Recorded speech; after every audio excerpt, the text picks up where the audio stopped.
Hello दोस्तों, welcome to my YouTube channel notify money. मेरा नाम है मनी। होप आप सभी लोग ठीक हो गए और आप सभी लोग अपने प्रिपरेशन अच्छे से कर रहे होंगे। और मुझे एक चीज़ बताना था कि जो लोगों को फॉर्म भरने हैं आईपीपीएस क्लर्क के, तो आप प्लीज़ लास्ट डेट की राह मत देखिए, आप अपना फॉर्म अभी फिल कर दीजिए। मे भी पॉसिबल के लास्ट वक्त पे कुछ साइट इश्यूज़ हो जाए, सर्वर इश्यू हो जाए या फिर नेट इश्यू हो जाए।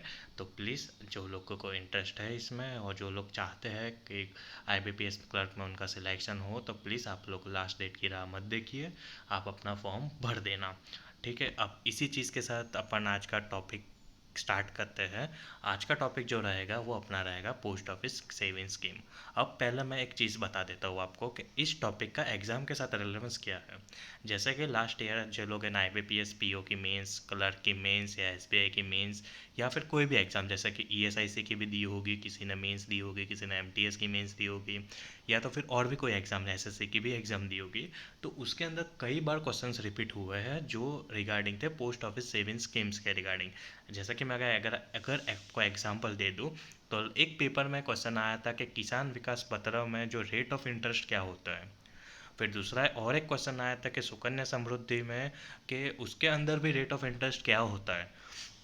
और एक क्वेश्चन था कि सीनियर सिटीजन स्कीम में उनका रेट ऑफ इंटरेस्ट क्या होता है और वो लोग कब अकाउंट खोल सकते हैं सीनियर सिटीजन स्कीम का। तो ये सारे एग्ज़ाम में पूछे गए हुए क्वेश्चन हैं और ये सारे आज अपन डिस्कस करेंगे। आज का अपना टॉपिक ऑफ डिस्कशन यही है, पोस्ट ऑफिस सेविंग स्कीम। तो आप सभी लोगों को पता होगा जैसे कि बैंक में अपन बहुत सारे टाइप्स के अकाउंट खुलवा सकते हैं, तो सेम उसी तरह में पोस्ट ऑफिस में भी अपन बहुत सारे टाइप्स के अकाउंट खुलवा सकते हैं। तो चलिए आज एक एक चीज़ अपन डिस्कस कर लेते हैं। तो जो सबसे पहला होता है वो सेविंग अकाउंट, दूसरा होता है रिकरिंग डिपॉजिट, थर्ड होता है टाइम डिपॉजिट, फोर्थ होता है मंथली इनकम स्कीम, फिफ्थ होता है सीनियर सिटीजन सेविंग स्कीम, जिसे अपन SC SS भी कहते हैं। सीनियर सिटीजन का पूछा हुआ है question. Public provident fund account PPF जिसे अपन कहते हैं, सुकन्या समृद्धि अकाउंट SSA, इसका भी क्वेश्चन एग्जाम में पूछा गया है। नेशनल सेविंग सर्टिफिकेट एंड किसान विकास पत्र। तो अभी अपन ये सारे टॉपिक्स एक एक बार थोड़ा डिटेल में देखेंगे। जो चीज़ अपन को एग्ज़ाम में पूछाई जाती है अपन उसी चीज़ पे सबसे ज़्यादा फोकस करेंगे। जैसे कि रेट ऑफ इंटरेस्ट पूछाएगा, और इसमें भी एक चीज़ होती है कि इसके भी जो रेट ऑफ इंटरेस्ट है, किसी किसी में कंपाउंडेड एनुअली भी होता है, किसी में कंपाउंडेड क्वार्टरली भी होता है, किसी में बाई मंथली भी होता है। जैसे कि आप सभी लोगों को पता होगा कि RBI में by monthly monetary policy reviews आते हैं, जिसके अंदर repo rate, reverse repo rate, ये सारे चीज़ें में चेंजेस होते हैं। लेकिन अगर मैं इन सभी चीज़ की बात करूँ तो पिछले काफ़ी टाइम से इसमें कोई भी चेंजेस नहीं किए हुए हैं। लेकिन अपन को इस चीज़ का भी अपडेट होना चाहिए। और एक चीज़ ऐसा मैं अगर आपको सजेस्ट करूँ कि बीइंग अ सिटीज़न आप सभी को पोस्ट ऑफिस के बारे में भी नॉलेज होना ज़रूरी है। ठीक है, तो अभी अपन स्टार्ट करते हैं सेविंग अकाउंट से साथ। अब सेविंग अकाउंट क्या होता है कि अपन कोई भी पोस्ट ऑफिस में जाकर अपन अकाउंट खुलवा सकते हैं, लेकिन एक अकाउंट एक पर्सन के लिए। अगर सपोज मैं जाकर पोस्ट ऑफिस में अकाउंट खुलवाता हूँ तो मैं मेरे नाम पर सिर्फ एक ही अकाउंट खुलवा सकता हूँ, और सपोज़ कि मैं अगर मेरी वाइफ के नाम पर अकाउंट खुलवाता हूँ तो हम लोग जॉइंट अकाउंट भी एक खुलवा सकते हैं। ठीक है, अब इसके अंदर जो नॉमिनेशन होता है वो मैंडेटरी है। अगर गाइडलाइन के हिसाब से अगर देखा जाए तो RBI ने क्या किया है कि नॉमिनेशन के लिए हर किसी को मैंडेटरी कर दिया गया है। अब सेविंग अकाउंट का जो करंट रेट ऑफ इंटरेस्ट जो है वो 4% है। अब अगर सेविंग अकाउंट आपको खुलवाना है तो उसकी जो मिनिमम अमाउंट होती है वो 500 रुपये होती है, और मैक्सिमम अपन कितनी भी मतलब कितने भी रुपए उसमें डाल सकते हैं। अब जो इसका रेट है कब चेंज होता है, तो रेट एनुअली चेंज होता है, और इसके अंदर कोई टाइम पीरियड नहीं होता। ठीक है, टाइम पीरियड नहीं होता इन द सेंस कि अपन ये अकाउंट जब तक अपन चाहे तो खुला रख सकते हैं, जब तक चाहे, जब अपने को ऐसा है कि नहीं अब मुझे बंद करवा देना है तो अपन बंद करवा सकते हैं। ठीक है, तो ये था सेविंग अकाउंट। तो इसमें जो इंपॉर्टेंट चीज़ है वो क्या थी, करंट रेट ऑफ इंटरेस्ट। जो अपना रेट ऑफ इंटरेस्ट है 4.0%, यानी कि 4% है अपना रेट ऑफ इंटरेस्ट। ठीक है, अब अपन बात करते हैं दूसरे RD अकाउंट, जिसे अपन रिकरिंग डिपॉजिट अकाउंट कहते हैं। अब RD अकाउंट भी कितने कि अपन बहुत सारे अकाउंट खोल सकते हैं RD के। मतलब अगर सपोज मैं पोस्ट ऑफिस में जाता हूँ, मैंने एक अकाउंट खुलवाया, तो मैं दूसरा भी RD का अकाउंट मेरे नाम पे खुलवा सकता हूँ, तीसरा भी अकाउंट मैं RD का मेरे नाम पे खुलवा सकता हूँ। मतलब नंबर ऑफ RD अकाउंट मैं अकाउंट ओपन करवा सकता हूँ पोस्ट ऑफिस में। ठीक है, अब इसमें भी नॉमिनेशन कंपलसरी है। एक चीज़ याद रखना कि जितने भी पोस्ट ऑफिस में सेविंग अकाउंट्स है उसके अंदर नॉमिनेशन मैंडेटरी कर दिया गया है। अब जो आरडी की मैं बात करूँ तो आरडी में रेट ऑफ इंटरेस्ट है 5.8%।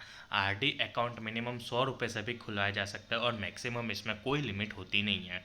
जैसे मैंने कहा था कि रेट कंपाउंडेड क्वार्टरली भी होता है, एनुअली भी होता है। तो इसमें जो रेट ऑफ मतलब रेट जो है कब चेंज होता है, क्वार्टरली चेंज किए जाते हैं। और जो अपन आरडी अकाउंट खुलवाते हैं तो उसकी वैलिडिटी 5 ईयर्स होती है। वैलिडिटी 5 ईयर्स का मतलब क्या होता है कि अपना जो आरडी अकाउंट जो होगा उसकी जो मैच्योरिटी डेट, यानी कि अगर अपन 100 रुपये रखते हैं तो वो मैच्योरिटी पीरियड के बाद अपन को मिलते हैं, जिसके अंदर 5.8% के हिसाब से कुछ पैसे ऐड होकर अपन को मिलते हैं, पूरी अमाउंट मिलती है। तो वो जो अपना टाइम पीरियड होता है वो 5 ईयर्स होता है। एक बार अगर आपने अकाउंट खुलवाया तो आपको 5 साल बाद रिटर्न मिलेगा। ये बोलता है आरडी अकाउंट। ठीक है, तो आरडी अकाउंट में इंपॉर्टेंट क्या है, rate of interest. Rate of interest कितना चल रहा है अभी फिलहाल 5.8%। ठीक। अब बात करता हूँ time deposit. Time deposit account भी सेम आरडी की तरह ही है कि अपन number of time deposit account खुलवा सकते हैं। टाइम डिपॉजिट को शॉर्ट में टीडी कहते हैं, टीडी अकाउंट। ठीक है। अब टीडी में 4 टाइप्स होते हैं, 1 year, 2 year, 3 year and 5 year. TD में एक चीज़ ध्यान रखना कि टीडी में 4 ईयर टीडी अकाउंट नहीं होता। टाइम डिपॉजिट अकाउंट 4 ईयर का नहीं होता। ठीक है। अब मैं 1 ईयर टीडी अकाउंट की बात करूँ तो 5.5% है। 2 ईयर में भी, 3 ईयर में भी 5.5% रेट ऑफ इंटरेस्ट है, लेकिन 5 ईयर में 6.7% रेट ऑफ इंटरेस्ट है। अब जो 1 ईयर है, 2 ईयर है, 3 ईयर है, 5 ईयर है, इसका मतलब क्या होता है कि अगर मैं टीडी अकाउंट खुलवाता हूँ तो अगर मैं 1 ईयर की बात करूँ कि मैंने कुछ पैसे रखे पोस्ट ऑफिस में, मैंने टीडी में रखे हैं और 1 ईयर के लिए रखे, तो 1 ईयर टीडी का मतलब क्या होगा कि 5.5% के हिसाब से जो रेट ऑफ इंटरेस्ट लगेगा तो पैसे अपने को 1 साल बाद मिलेंगे।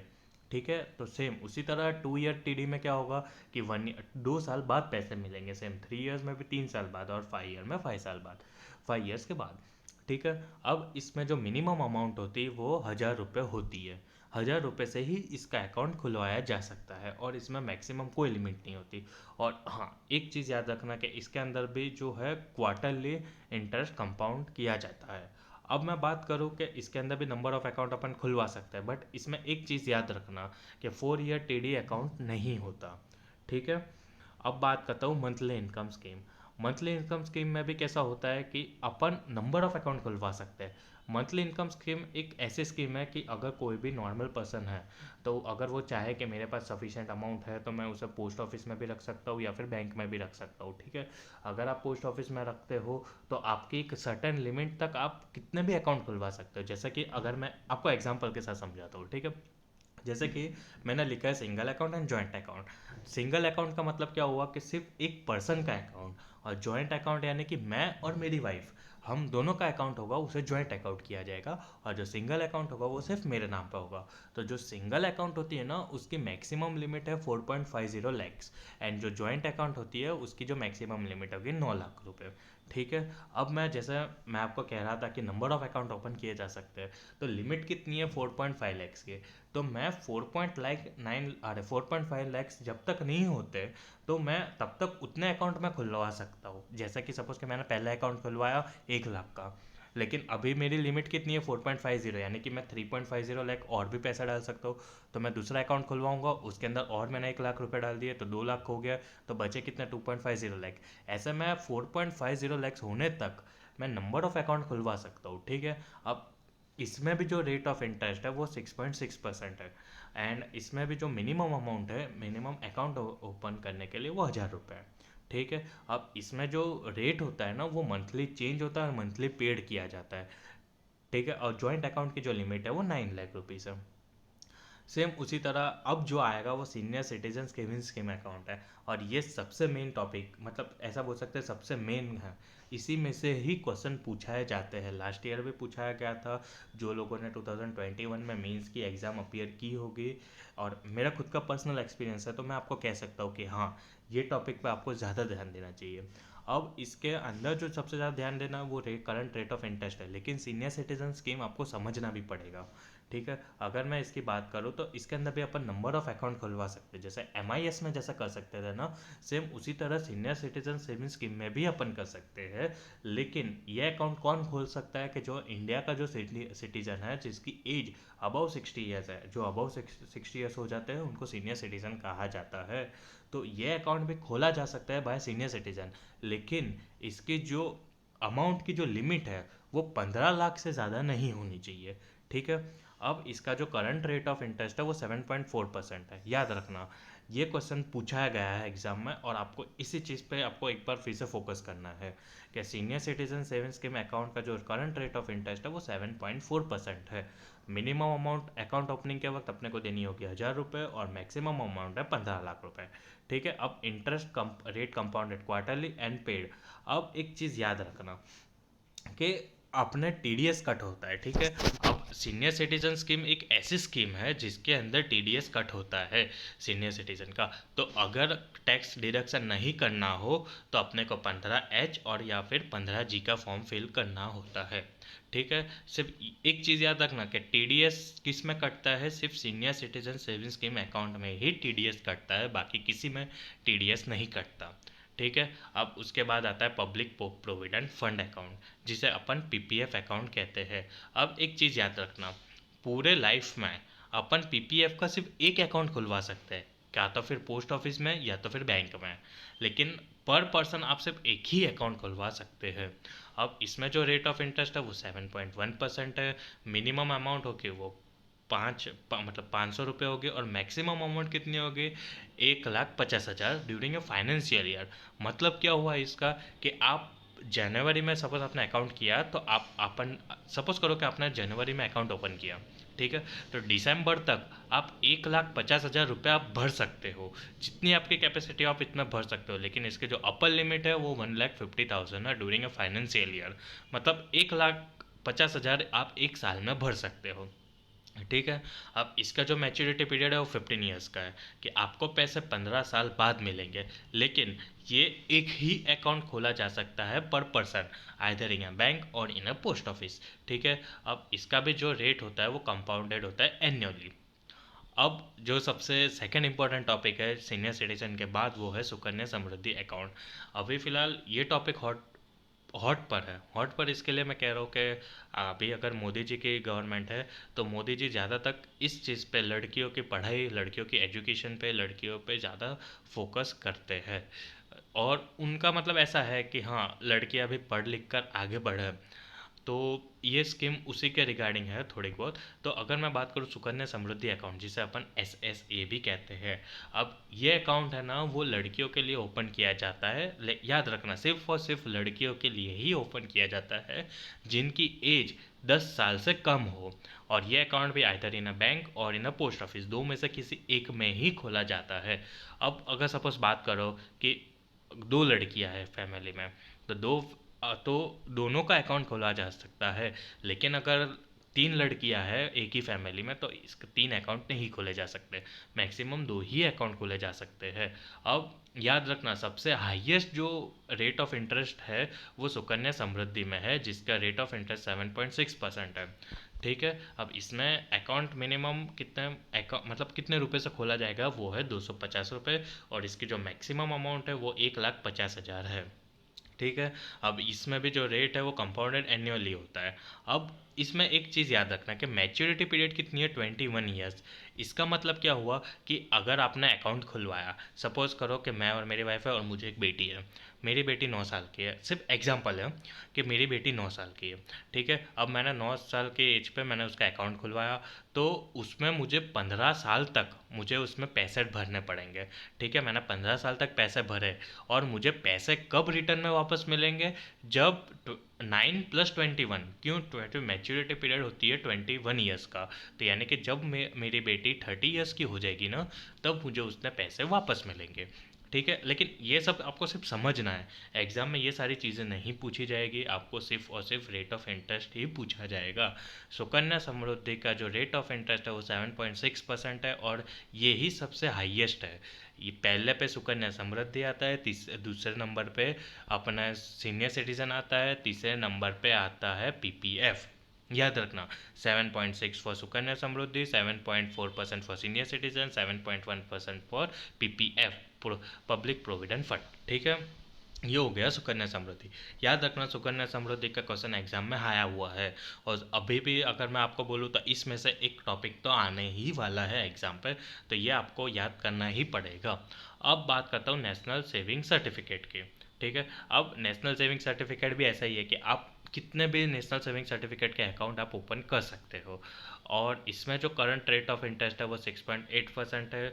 इसमें जो मिनिमम अमाउंट है वो 1000 रुपये है, मैक्सिमम नो लिमिट होती है। लेकिन याद रखना, जो एनएससी के जो भी अपन अकाउंट खुलवाते हैं उसका मैच्योरिटी पीरियड होती है 5 years from the date of opening. Suppose करो कि आज मैंने अकाउंट खुलवाया तो 5 साल बाद मुझे पैसे मिलेंगे। ठीक है, लेकिन उसके पहले कोई पैसे मिल नहीं सकते, और इसमें भी जो रेट है वो कंपाउंड होता है एनुअली।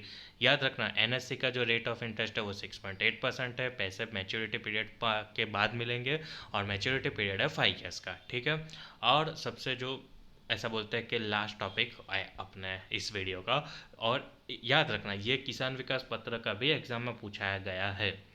किसान विकास पत्र भी एनएससी की तरह ही है, केवीपी।